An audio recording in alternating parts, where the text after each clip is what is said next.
Good evening, everybody. So we're talking. We're starting a small series, about 3 sessions. It's called Mamar al Hagadot, al Agadata. Last time we were learning at the end of Mamar Ikorim, so it spoke about Torah Shabbat Peh in general, the oral tradition, the oral law, and that was more halacha. And now he wrote an essay about Agadata. Agadata is, what would be a good translation of Agadata?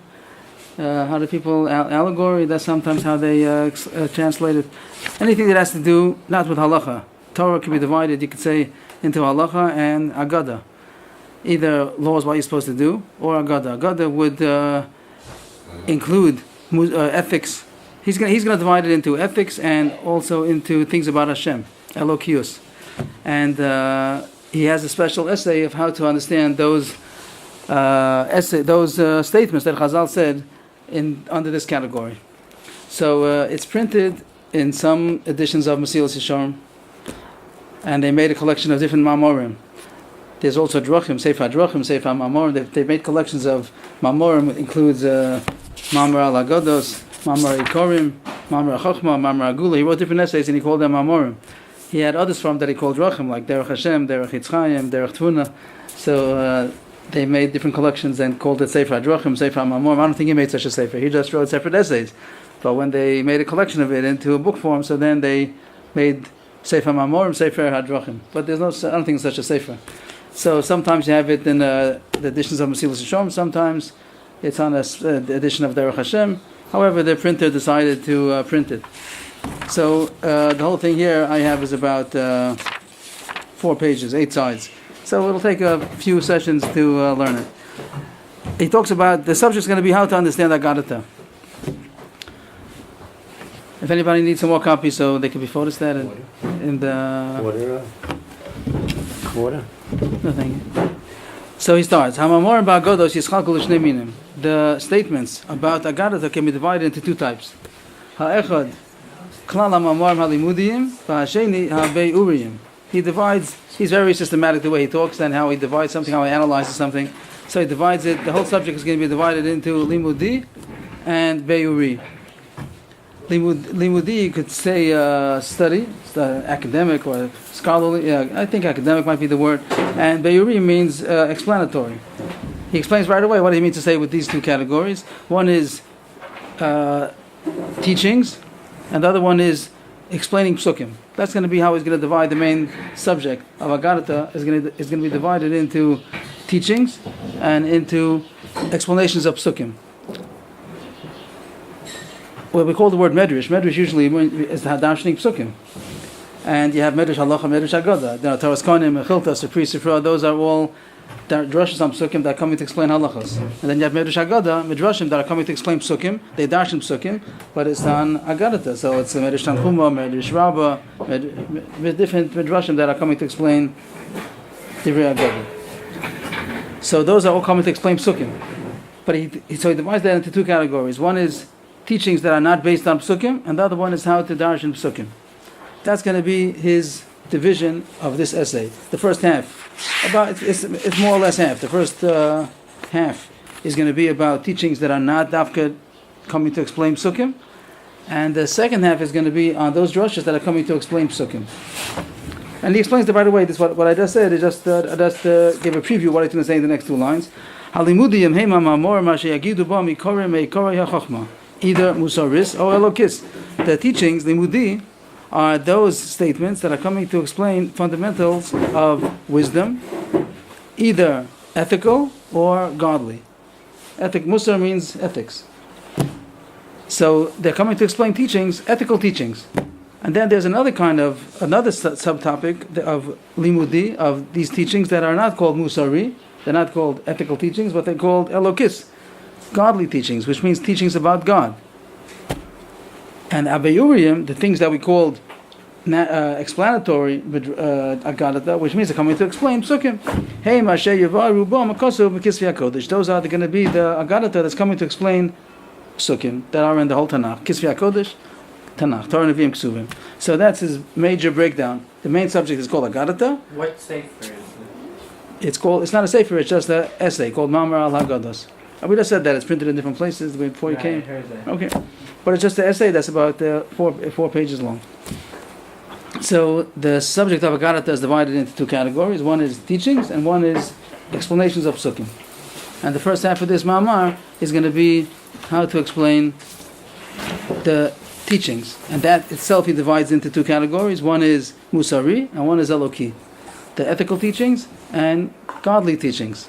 Maybe a better word than, if you find a better word, please tell me. But Elokim, things about Hashem. So the first subject is limudiyim. Hine hamamor halimudiyim hamusariyim, the ethical teachings. Ein tzarich ledaber aleim ata. There's no necessity to talk about it. Doesn't need any explanation. Everybody understands that you have to have ethical teachings. So nothing is demands explanation. Everybody understands that you have to explain about arrogance. You have to explain about jealousy. You have to explain about morals. Nobody has any problem with that. That's very nice. For Hashem, we have Chazal that explain to us these teachings. Their benefit is obvious, and their yifasam. The word yifa means really light. It doesn't mean yafeh. It doesn't mean beauty. It doesn't mean yafeh. The word is from the shorish of yud pei ayin, and it means light. It means their illumination is also obvious. Everybody understands why it's necessary and good that we have teachings on ethics. There's no complaint against it. Nobody can have any complaints against it, and nobody has any room to be stumbled over there. Fine, that's all simple. Doesn't need any explanation. But what he's going to elaborate on is the second half. But what we are going to explain are those godly teachings. It means there are things that that's included under the subject of Agadata, which teaches about Hashem, and that needs explanation. You might say that this is explaining what Kabbalah is, or where Kabbalah is going to be in the Agadata. If you go to a Sefer Kabbalah, then you know what it is. You know that it's coming to teach you about Hashem. That's what Kabbalah is. Just to introduce that there's such a thing called Chachmas HaNistar. It's called the hidden teachings, and sometimes it's called Kabbalah. Chachmas HaEmes, sometimes it's called. And that are all teachings about Hashem. You can call it all Nigla and Nistar. Nigla is the revealed Torah, and Nistar is the hidden Torah. The revealed Torah is what we're supposed to do. So all the mitzvahs that are telling us instructions what to do, so that's called Nigla. And it's going to tell you how to make a sukkah, how to do Netilas Yadayim, how to keep Shabbos. All the halachas that we learn in the Gemara, that telling us, Mishnah Gemara, that tell us what to do, that's called Nigla. And the Nistar is going to be things about Hashem. That's the difference. What we're supposed to do, or things about Hashem. There's just interesting thing in Birchas Torah. We say, "V'niya kulanu anachnu v'tzatzenu kulanu yodei shemecha v'lomdei sarasecha." So there are 2 points. The Torah is divided into two. There's yodei shemecha and lomdei sarasecha. Yodei shemecha means to know your name. That means to know Hashem. That's called. I would think that would be included in the subject called Nista, things about Hashem. And the yodei lomdei sarasecha means learning your instructions. Torah means instruction. The word general Torah includes everything, but the word literally Torah means instruction, to teach. More Yorah. So this issue of Das Elokim, the Limudiyim Elokiyim, is included in the Birchas Torah, I think. Yodei Shemecha. So there's such a subject of learning about Hashem. So even though we're not going to learn Kabbalah at this point, which we zocha to do it, but even if we're not doing it, but just to know what it's about, he's going to have an essay to explain what it is, and we're going to find sometimes it's just valuable to know that there's such a thing, that you might be learning Agadata and you can try to figure it out, and he's going to tell you got the wrong subject. You're trying to learn out ethics from it. This is not ethics. This is something else. And just that alone, to know which category goes under and to know what not to make out of it, is also very valuable, because you're going in the wrong category. You're going to a fish store and asking for shoes.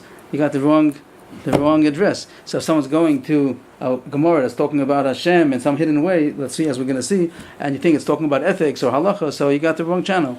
So even if we're not going to understand what it is, just to understand what it's not is also going to be valuable.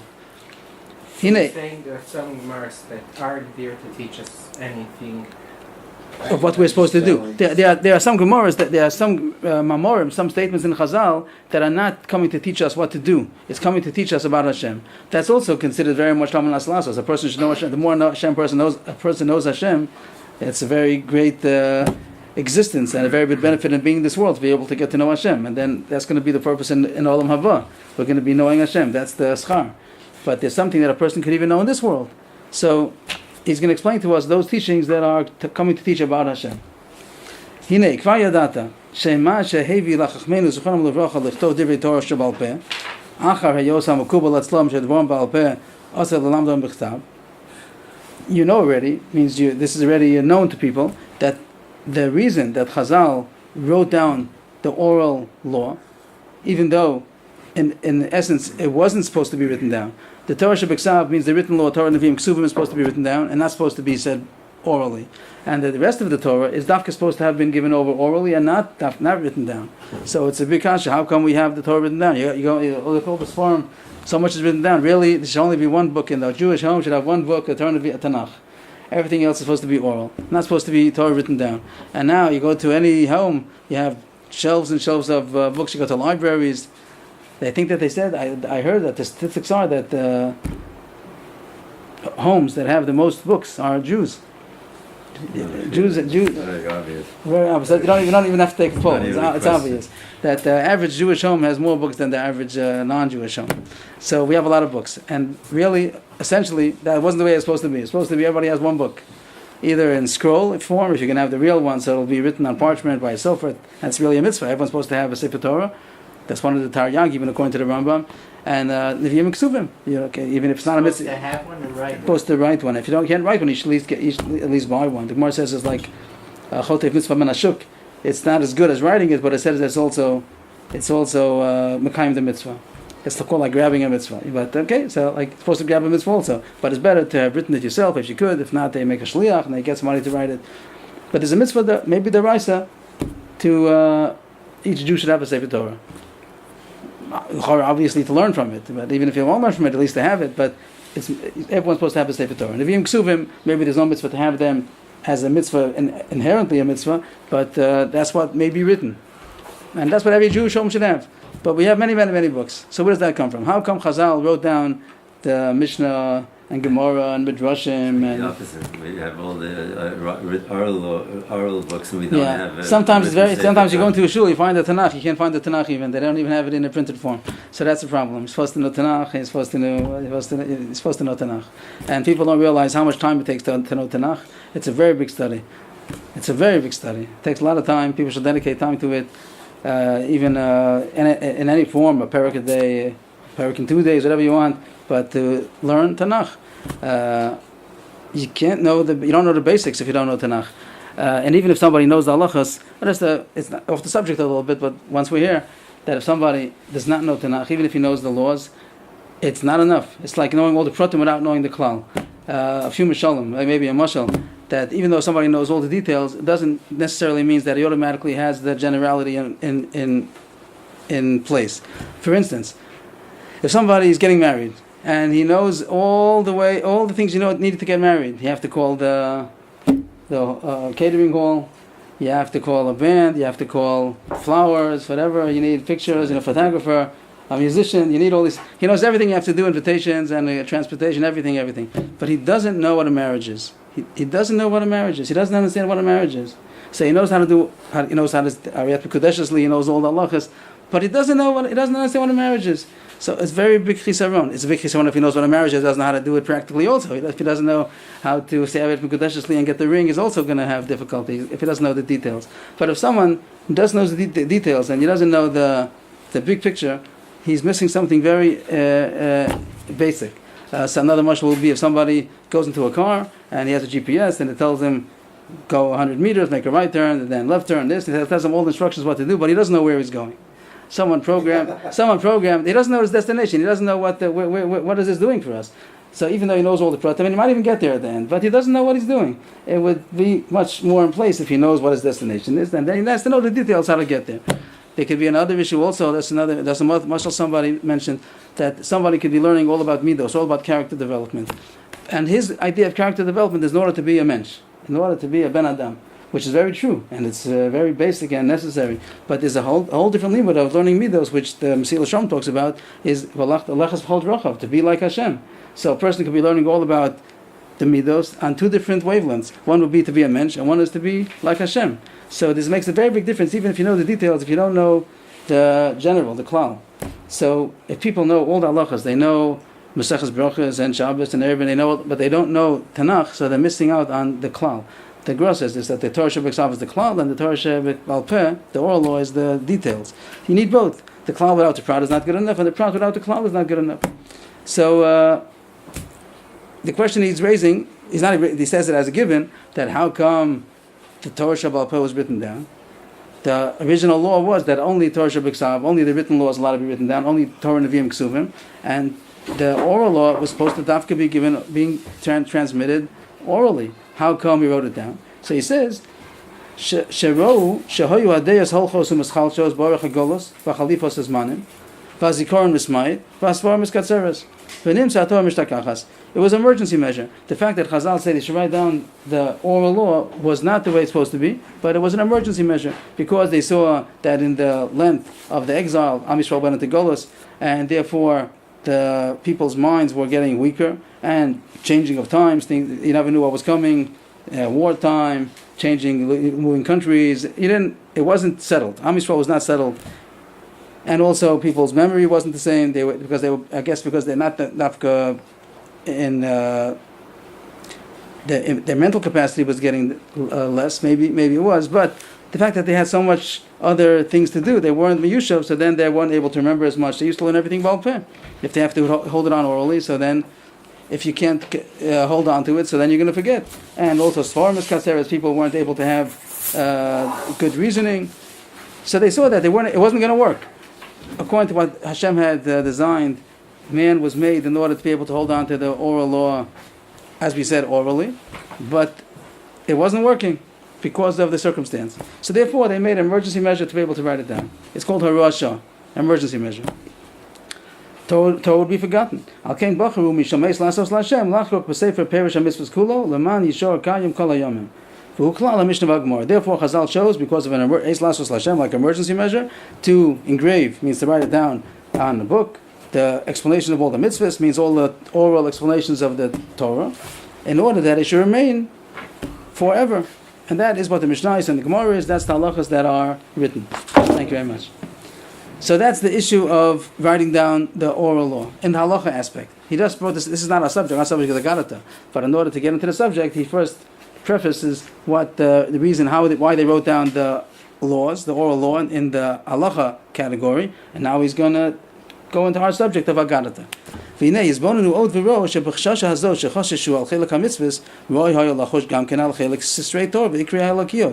same problem that existed as far as the laws also existed as far as the secrets of Torah and the fundamentals that we know about Hashem.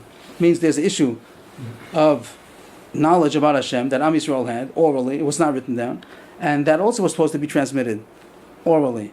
And there also was the same problem that since the Golos and because of people's memory and the Sfara, everything was getting less, there was a danger that it was going to be forgotten.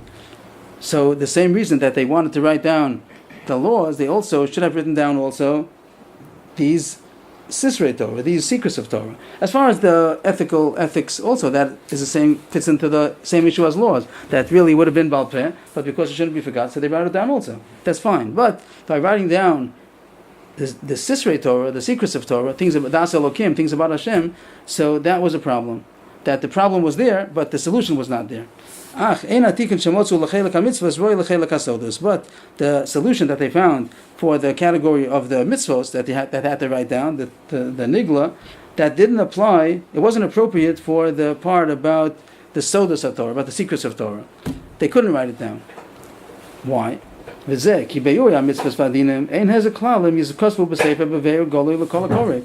damage done as far as the mitzvahs and the halachos if they're written down.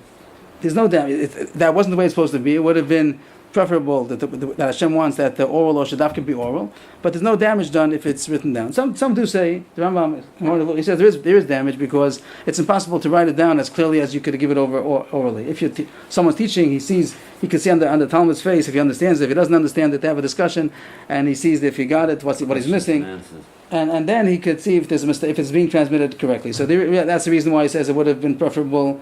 And there is some damage by writing it down, but it's not like I say, lo nora, not terrible. We hope that if it's written down as clearly as possible, and then you'll have chachamim that will be medayik correctly, and if someone makes a mistake, they'll correct and say that's not what it says. It's still safe. There's no real damage as long as people are careful about their reading comprehension. But as far as the sodas of Torah, there's a danger. It wasn't a simple solution just to write it down. Achelak hasodos en roy sheimoser kach lefnei kol harodze litolas Hashem. Lo mitzad yikar hamuskolos v'lo mitzad omkam. He says, as far as writing down the secrets of Torah, they were prevented from doing it for two reasons. There were two reasons why it was not proper to write down the secrets of Torah. One is because of the value of these issues, and the second is because of their depth. And he explains. Emisad Yokram. The word Yokram means they're precious, they're value. It's not proper to give it over to everybody. Not because they don't understand it, but because they don't deserve to see it. It's like someone said a mashal that you don't bring in not everybody's welcome to come into the royal palace to see the royal crown. They have a room where they display the royal crown. They don't bring everybody. It's not on display for everybody. It's not hefker. So here there are things that Hashem revealed about his relationship to Am Yisrael, called it the way that he relates to Am Yisrael, his conduct. What are we going to know about Hashem? We're going to know about the way that he interrelates with us. So it's not kvod Hashem that it should be open to everybody that wants to come and see it, even if you don't understand it. Ki eino kvodo shel habore yisborach sheimosu stora bidei anshe midas ros. It's not Hashem's honor that his secret should be given over to people that have bad character. Bad character. Even if they're very smart, very wise, and they would understand everything that it says, but they don't deserve that they should be able to see those secrets. I wrote here on the bottom that there's a Grua, also in Mishlei, says the same thing on the pasuk Kvod Elokim Haster Davor. He says that in the Agarata are all the sodos that the Kvod Hashem is that it should be hidden. It's not honor for Hashem that it should be open to everybody. The king doesn't display his crown in the middle of town square. That's not the honor of Hashem. So even if they would understand it, it wouldn't be proper to make it available to everybody. So that was the problem why they couldn't write it down. The problem was you can't leave it oral because it's going to be forgotten to those who are supposed to know it. But on the other hand, you can't write it down because then it's available to anybody, and not everybody is deserving. As long as it was oral, so then the Rebbe would decide who he's going to teach. And the Gemara says in Chagiga, there's a whole parak Chagiga, second parak, Ein Darshan, over there it's the whole issue about giving over secrets of Torah. This is not only the Ramchal, this is a Mishnah. There's a whole parak in Mishnah, it talks about Ein Darshan, Ma'aseh Merkava, and about Ma'aseh Bereshis. It's open Mishnayos that talk about there's such a chelik of Torah called secrets of Torah. And over there it says that you're not allowed to teach anybody, you can't teach a group, you have to teach only certain Talmidim. The Gemara goes over there, only Chacham even be Daito, and also if he's Snuim, it says all kinds of restrictions, Hagbalot, conditions to who you're allowed to teach. So as long as it's oral, so then the teacher has the discretion of who he wants to teach, and he doesn't invite everybody to come in and listen to his shiur. But if it's written, then it's open to everybody. So it wasn't proper to write down the secrets of Torah because then it's available to everybody, and some people will see it, and it's not appropriate that they should see it. That's one reason why it couldn't have been written down. There's also a second issue why it shouldn't be written down, because it's very deep issues. They're not easy. It's not simple, and there's a danger that it'll be misunderstood. Those issues are very deep. And the only people that are going to be successful in understanding it are going to be very smart people that also they know Dark Yelyan, they know the laws of logic. They're very logical, deep, wise scholars. And if a gas seichel is going to meet up with it, a gas seichel, I don't know how to say it in nice English, but foolish person, and not unwise. So even people that are smart, but they don't know the laws of logic, they don't think hegioni, even if they're chacham, but they don't know how to think logically. They're going to misunderstand it and come out with wrong conclusions. So there are two problems. One problem is the main problem is that you can't leave it oral because it's going to be forgotten. But as far as the regular solution of writing it down, there were two reasons why they couldn't write it down. One would be because it'll be available to people who don't deserve to see it, and the other one will be available to people who won't understand it. But they think they understand it, and they'll be making mistakes. One is, like it has to say in his words, the Rov Yakram and the Rov Omkam, because of how precious they are, and it's not deserving everybody should be able to see it, and because it's difficult, and not everybody will understand it, and they think they understand it. So that was the reason why the solution was not so simple. They couldn't write it down. So what are you going to do? On one hand, you can't leave it oral. On the other hand, you can't write it down. So what are you going to do? How are you going to be able to transmit these teachings to the future generations and making sure that only the proper people are going to get it and understand it? So they decided, that's the expression of the Gemara when it says compromise. Itzua, that's the word in Sanhedrin. The Gemara Sanhedrin talks about pshara, make a compromise. So they decided to make a compromise. What's the compromise? They are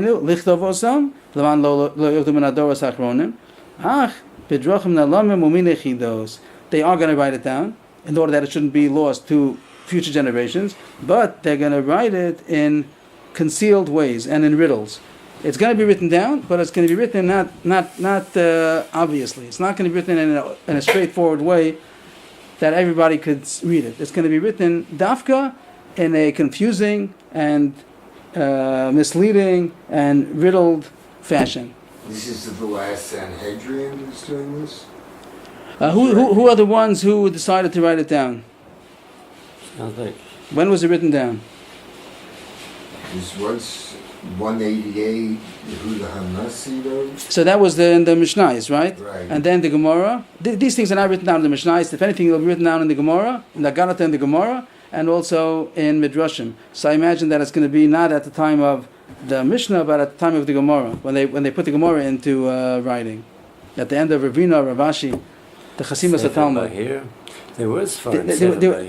There were Sfarim that were, you can consider them, like the Gemara says, Megillah Storim. People, even before the Gemara, even before the Mishnayos were written down, people did take their own notes. People had notes and they made in their own shorthand and script and their own, each person had that, but it wasn't given over to Am Yisrael. People were allowed to have, even at the time that the Torah was oral, before they made this takana, that people, the Gemara's mashma, they did have Megillah Storim. They had their own private scrolls. People would take notes and write in their own way they should remind themselves, but not that it was given over to Am Yisrael in a text. But now, Am Yisrael, now that they're making a text that's going to be the formal text that's given over to future generations, so then they had the laws that's given over in Mishnah Gemara, and then there's also going to be those parts of Gemara, which we're going to call Agarata, that they're giving over these secrets, but it's in a concealed and riddle form. Concealed and riddle. Okay. Maybe it would be riddled, I'm not sure if that's a word. But they made it into a riddle. They made it in ways that are not obvious to understand. It sounds strange sometimes, and we're going to see a few ways how they concealed it. They covered it up. They wanted Dafka to write it, but Dafka to cover it up. So you have it in writing. I'm not scared to get out. So that's what he says, that you have to have certain keys. Like he's going to say right away, in order to understand that you won't be able to figure it out. Right? So they understood, right? They understood that you won't be able. The riddle is so difficult that you won't be able to figure it out only if you had what's that? Once you anyways need the tools, then what's the gain of writing it? The tool is only going to be, now I have the keys how to understand the riddle, but now he's left to have the riddle. If you just, they couldn't hold the whole thing balpeh. But those maftechos, he calls them, that would be enough to be able to give it over. And then the text itself would be able to be understood by those who understand the fundamental principles. Is he referring to Zayer or only to... Probably the Zohar also, but he's not. But I don't think that he's referring to the Zohar, because this is talking about when the Gemara had a Garata. Not in the Zohar is openly talking about Kabbalah. Even that's in riddles also. It's also in riddles. But Midrash, but he's speaking more about the Gemara that is not so obvious. In the Zohar, sometimes it's obvious that what he's talking about. He's talking about Hashem, and you don't know what he's talking about. But in the Gemara, in the Midrashim, there are some Midrashim that seem very strange. He's going to say some examples of how the techniques that they used in order to conceal it. But the point, just to make the main point, is that they dafka did write it down, but they wrote it down in a way that it shouldn't be available to people who don't understand the language. It's like giving over saying it over in a different language. So you have to know the language. Once you know the language, you'll be able to read the whole text now. Maybe that would be a good mashal for the maftechos. That you have someone has to know how to read the language. Once he knows, now he has the book. Now it's not enough just because he knows the language doesn't mean he knows the book. But once you have the language, you'll be able to study the whole book now. like a code. That's good. That's good. learning code. That's good. So he says. So again, Therefore, they compromised that they should write it in order that it shouldn't be lost from all generations, but they wrote it in concealed and riddles, types of riddles. That no one will be able to understand what's being said, only to he who has those keys, those codes that you're saying. What are the keys? Those are going to be the rules, that through those rules the hints will be understood and those riddles will be explained. But if you don't have those, if you don't have access to those keys, to those codes, so then it's a closed book. You won't understand it. But someone who was not handed these keys, then for him it's a closed book, and Sifra was not written. Which is a good thing. It's a good thing.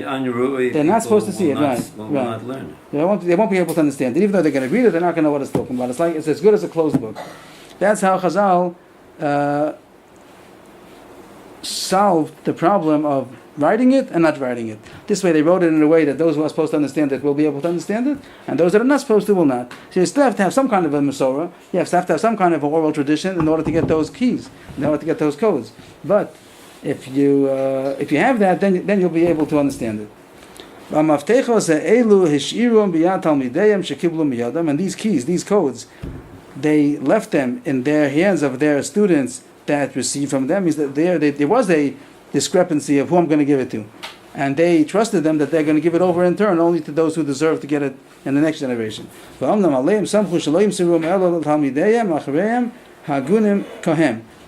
they trusted them that they're not going to transmit it only to future generations that are also going to be worthy. They gave it over to those Talmidim that they thought worthy of receiving these secrets, and they trusted them that they can have the discretion to be able to give it over to the next generation, also according to who that they feel is appropriate.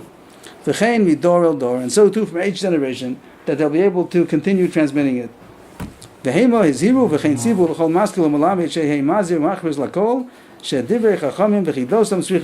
they commanded to each Chacham that he should teach and warn and announce that these words and riddles need study. And if somebody studies them and doesn't have these keys, he should know that he doesn't know what he's talking about. If anybody comes to these teachings and doesn't have these codes, he just is intentionally going to stumble. He should know that he's going to stumble. If he tries to figure it out and learn it on a simple level or try to figure it out on himself, he should know that he's going to stumble. Once they gave this warning that it's not for everybody and it's a concealed riddle, if someone's going to dare climb the mountain of these teachings and he doesn't have these keys, it's his own fault. If he's going to stumble backwards and get broken, his blood is on his own head. It means it's his own fault. And Chazal, they are innocent. They told everybody, don't try to understand it if you don't have these keys, and if somebody tries anyway and figures out things and says his own understandings, so it's his own fault and he's responsible. The Ramban, if you notice in the Ramban and Chumash, many times he says, I'll tell you something, I'll maskil, I'll piso. He says in the beginning of the Sefer, if you don't know these maftechos, if you don't know the secrets, then don't bother. He does say this warning. And before he says Divrei Kabbalah, in his Chumash he says Pshat and Remez, Sod. When he says Sodos, he tells everybody in the beginning of the Akdama that if you don't know the secrets that they're based on, so don't even try to figure it out. So when we learn Agadata, we have to be able to discern if this is ethical teachings, and then we're invited to learn it and study it and investigate, analyze. But if you see something that doesn't seem to be ethical teaching, and usually it's going to sound strange, so realize that that's what it is. It's Rabbi Chana, is that? Rabbi Chana would be a very good. It's a Gemara Baba Basra that's very, very, very strange Gemara. Everybody that learns it, it's extremely strange. What is he talking about? Some of us try to make out some kind of ethical teachings on it on a very far-fetched way. But according to what the Ramchal is saying, that's not the point. It's not ethical teaching. There's no mussar to learn out of it. It's Rabbi Chana, all kinds of fantastic stories that don't seem to be taken, surely not to be taken literally, but not only not to be taken literally, even to try to learn out something from it, the Ramchal seems to say, don't bother. Because that's not what was intended, that's not what was meant, it's saying a riddle, and don't try to figure it out on an ethical, because that's what they meant to say. They meant to say something else. They meant to conceal a secret. And if you're not privy to those codes, so don't try. It wasn't meant for you. I do think that there's value in studying it, at least the words alone, even if you don't know what the code are. Do study the riddle, but just study it as a riddle, and don't think you're trying to make pshat out of it. Don't think it on a plain pshat level. There's a tzlach. That's the Noda B'Yehuda, that he also seems to say the same Hakdama as the Ramchal, and he gives a mashal about the value of learning a Agadata that's not understandable. There are many people, they say the same thing. There's many cases of Agadata that are not understandable. Don't try to figure it out. But there is value in knowing the structure of what's being said. So he says a mashal. He says a mashal of a boat that was shipwrecked. They got stuck on an island and they didn't see how they're going to get back. So they tried they started just to survive. So they started building whatever they could, some shacks made out of sticks, whatever they did, and how to collect food, how to make a fire, whatever they needed in order to live. And there were adults and there were children on the boat. And after they were there for a while, and they didn't see how they're getting out of this place in the near future. So one of the adults, he said, what's going to be with these children? They're going to be here who knows how long, and they're not going to know the basics that you need to live in civilization. And they're going to, eventually, we hope they're going to get back, and what's going to be with them? So he started teaching them. Let's say he took one boy, or whatever it was, a group of boys, whatever mushal you'd like to make it, and he started teaching them how to read. Either the Aleph Beis or the ABC, whatever it might be. And he started making classes with them. And they didn't understand, what are you doing for? What is this worth? What do we need it for? Teach us how to collect berries, teach us how to hunt animals, teach us how to make a fire. What are you teaching us things that are nothing, no value over here? So he tried explaining to them, but they didn't understand, so he just forced them, he sat them down, and he forced them to learn how to read and write. And they always had complaints, what are you doing to us? They're wasting our time. We could go out and get food, meanwhile, learn how to catch fish. What are you doing? Eventually, whatever you want to say, months later, years later, they got back to civilization. Whatever, however you want to make the story, a boat passed by, whatever, SOS, whatever, they got back to civilization. So he comes to the big city. Over there are no berries, and there are no fish, and there's no hunting, and there's no bamboo shacks, and he got hungry. And he didn't know where he's going to get food from. And then he's passing down the street, a bustling street, and he sees grocery, fruit store, vegetables, meat. Oh, it was very valuable what I had. And he was able to translate all of that basic teaching that till now was useless, but now was very useful. And the place on the island, just eating berries and catching fish, that was not in existence. That was just in order to be able to get long enough to be able to get back to civilization. But now in civilization, now he's living. That's his mashal. So he says the nimshal is when people learn Agadata and they don't know what it's talking about, so they feel like, what am I doing here? I'm just learning words that don't make any sense. So he says, no, there's a big difference, because if you're going to know what the words are at least now, even if you don't understand the deeper meaning, but when you come to the place, when you come to civilization, you're going to know how to read. So when you're going to be hearing HaKadosh Baruch Hu is going to darshan b'maisem rekava, so you'll know what he's talking about, and you'll be able to know Hashem. And even though when you learned it, you didn't know what it means, if you know the text at least, you'll be able to get understanding in that text. But if you don't know the text, so then when in Shemayim, you're not in Gan Eden, in Olam Haba, you're not going to know what they're talking about. So there is value in knowing the text of these riddles, even if you don't know what the meaning of the riddle is. But if you know that it's a riddle, you're not going to try to figure it out on a pshat level. So there's importance to learn it, but to know that it's a riddle, and not to try to. One point is not to think that it's ridiculous. People have two mistakes on these kind of Gemaras. Sometimes they think that this is ridiculous, and without saying anything, sometimes the apikoros, they'll even say it out loud that this is ridiculous. And what kind of wisdom is here? It's just plain ridiculous. Chalila. And a person sometimes, even if he doesn't say so, but he might think so, if he thinks that this is supposed to be understood on a superficial level, so he's in danger of thinking that it's ridiculous. That's one. And the other extreme would be to try to figure out from the words what it means. So both of these things are mistakes. Realize that the words themselves are not to be taken literally, and even though the literal words might seem ridiculous, it's really a riddle. So don't think that it's ridiculous, and don't think that you understand the pshat. Take it and chazir it 40 times, and remember what the riddle is, and then eventually you'll understand it, either in this world or in the next. Those are the two choices. But the point he wants to say is that just chazir over what we learned so far today, We'll stop here today, and just to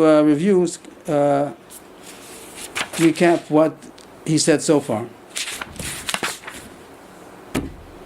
There's a title called Haggadah, in contrast to Halacha.